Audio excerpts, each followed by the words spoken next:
오늘 또 그대의 최고의 날입니다. 임은미 선교사 묵상입니다. 2026년 6월 26일 금요일 최고의 날. 나에게 있어 참된 가치는 과연 무엇인가? 베드로전서 1장. 나에게는 이제 21명의 멘티가 있다. 내 멘티들은 하나같이 뚜렷한 개성들이 있는 것 같다. 그런데 모든 멘티들에게 있는 아주 강한 공통점이 있다. 복음에 대한 열정과 진심이라는 것이다. 아래는 공립고등학교에서 국어 교사를 하는 나의 멘티 한재윤 목사의 얼마 전 묵상이다. 학생들을 사랑하는 교사요. 아이들의 영혼을 사랑하는 목자의 마음이 녹아있는 묵상이라 내 묵상에 좀 줄여서 공유한다. 아래는 제 멘티 한재윤 목사의 묵상입니다. 자퇴하는 아이를 만났다. 자퇴하기 전 마지막 만남인지라 복음을 꼭 전하고 싶었다. 제가 울컥하네요. 자해를 너무 많이 해서 손목 가득 흉터가 짙다. 예수님을 꼭 붙잡고 살라고 이야기하며 간절히 기도해 줬다. 영접 기도문을 따라 읽으며 그리 하겠노라고 다짐해 주니 고마웠다. 매년 아이들을 많이 만나지만 올해는 한 영혼도 그냥 지나치지 말아야겠다는 생각이 든다. 내가 할 수 있는 건 다정한 눈빛 하나, 그리고 아이들이 좋아하는 간식 하나, 마음 담아 불러주는 이름이 전부일 때가 많다. 깊이 이야기할 수 있는 아이도 있고 그냥 이름만 불러줄 수밖에 없는 아이도 많다. 복도를 지나갈 때마다 오늘은 누구를 만날까요? 오늘은 누구를 섬길까요? 주님 참 감사해요. 개교회 담임 목회를 했다면 제가 이리 많은 아이들을 만날 수 있었을까요? 주님, 사역이 아니라 축복이에요, 축복. 또 주님과 함께 미니 부흥회를 크크. 엽기 떡볶이 데이트들이 기말 시험 이후에 주르륵 잡혀 있는데 복음을 전할 생각을 하니 가슴이 뜨거워진다. 어제는 팔 부러질 정도로 많은 아이들에게 캘리 엽서를 썼고 간식 포장도 했다. 간의 수공업 일당을 좀 받아야 하지 않나 싶다. 크크크. 아이들 한 명 한 명 상 주듯 줬더니 너무 고마워한다. 이런 선생님도 있다니 그냥 놀랍단다. 크크. 감사, 감사. 다 기도하며 준비했으니 하나님이 하신 것이다. 주님은 확실히 오실 것이다. 역으로 보면 주님이 얼마나 간절하게 우리를 만나고 싶어 하는지를 볼 수 있다. 그리스도의 재림은 각 시대를 통하여 하나님의 자녀들의 희망이 되어 왔다. 예수님의 재림의 약속은 제자들의 미래를 밝혀 주었고 어떤 슬픔도 빼앗아 갈 수 없고 어떤 시련도 흐리게 할 수 없는 기쁨과 희망으로 그들의 마음을 충만하게 해 주었다. 또 박해와 시련 중에서도 구주 예수 그리스도의 영광의 나타나심을 생각할 때 그들의 어려움을 이겨내는 넉넉한 소망이 되었다. 오랜 시간 다시 오시겠다는 약속의 말씀은 충실한 그리스도인의 마음에 용기를 허락하셨다.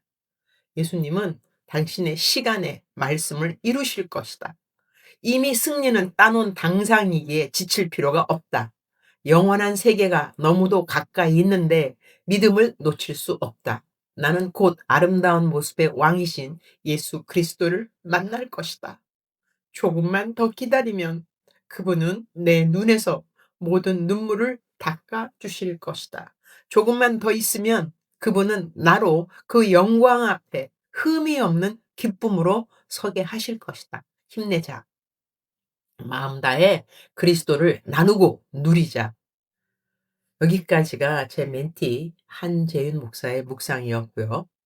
멘티 한재인 목사의 묵상을 읽으며 이렇게 공립학교에서 복음을 전파하고 수고하고 사랑을 심을 다른 많은 교사들이 있을 것이라는 생각에 그들을 위해 나의 묵상 식구들이 오늘 하루 단 1분이라도 기도로 함께 학원 복음 사역을 위해 기도해 주실 것을 부탁해 본다. 오늘 저의 묵상 구절은 베드로전서 1장 7절 우리말 성경 번역입니다.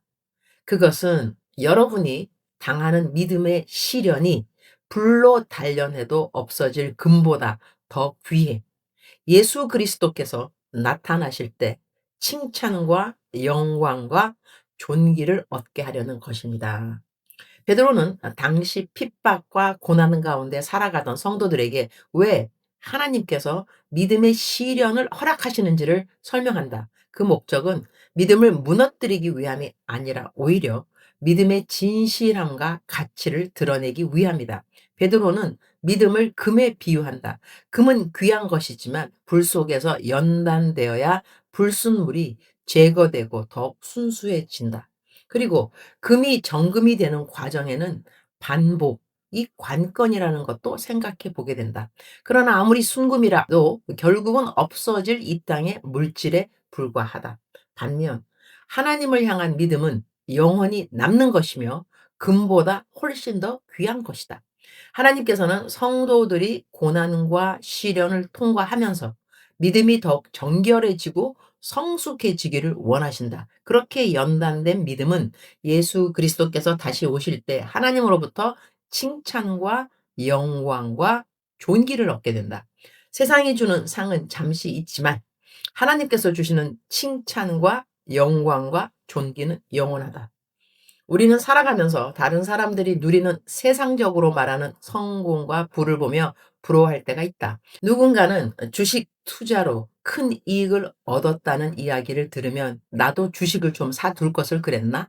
그런 생각도 우리에게 들 수 있는 생각일 것 같다. 또 어떤 사람들은 세상이 말하는 성공과 특혜를 누리는 것을 보면서 그것이 마치 큰 상처럼 느껴질 때도 있다.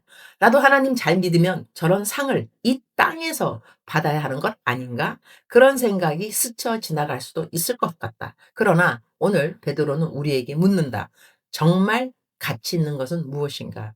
세상은 돈과 명예와 성공을 가치 있게 여기지만 하나님께서는 믿음의 정결함과 하나님을 향한 충성과 순종을 더욱 귀하게 여기신다. 하나님께서 금보다 더 귀하다고 말씀하시는 것은 바로 연단된 믿음인 것이다. 연단된 믿음이란 한 번에 그치는 것이 아닌 것이다. 훈련을 거쳐야 하는 것이니 한 번 훈련에 완전한 군인이 되는 사람이 있겠는가? 훈련하면서 다치기도 하지 않을까? 훈련을 피하고 싶은 날이 있지 않을까? 훈련이 그냥 육체적인 것만 있을까? 말을 하고 싶은데 말을 하지 말아야 하는 훈련을 받을 때는 없을까? 해명해야 하는 일인데 꼭 참아야 하는 훈련을 겪어야 하는 때는 없을까? 주님. 오늘도 최고의 날입니다. 하나님께서 귀하게 여기시는 것이 곧 나의 가치가 되기를 기도드립니다. 하나님께서 기뻐하시는 것이 곧 나의 기쁨이 될 때 세상의 유혹과 세상적인 비교는 자연스럽게 힘을 잃게 될 것입니다. 주님. 저는 주님의 품격을 갖기 원합니다.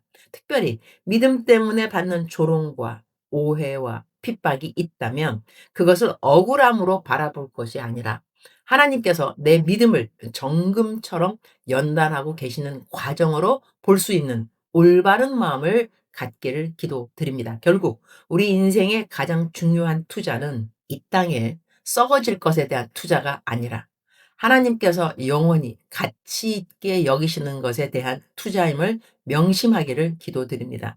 오늘 또 하루를 살아가면서 하나님이 귀히 여기시는 일들에 저의 마음과 시선이 함께 하기를 기도드립니다.